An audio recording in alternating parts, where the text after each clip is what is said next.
Welcome to the first resource of the week. I think you could probably guess what my first one was going to be, and if you guessed the Maudsley Deprescribing Guidelines, you were right.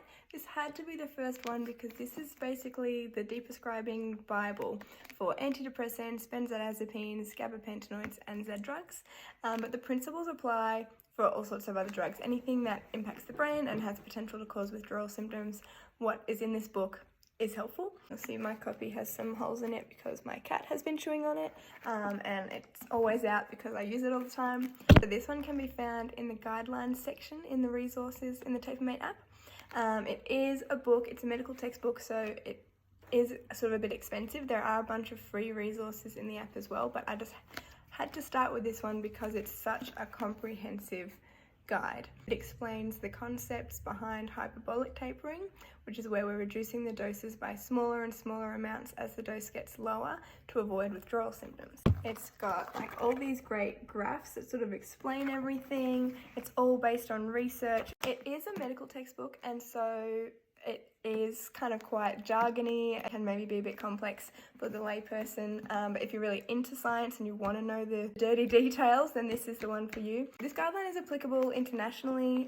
They've tried to kind of include as many medications as possible, and each medication has its own separate kind of section, and then it's got 3 taper plans for each drug.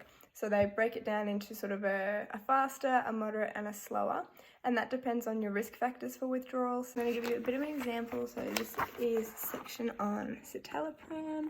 So it's got the pharmacology, information about the specific drug, anything kind of unique to this drug, and then every chapter also has this graph which shows the receptor occupancy at different doses, which we use to make the decisions about what doses to reduce to. Then it goes through the available formulations in the different countries, so that will help you or your prescriber to figure out what is available to help with the taper.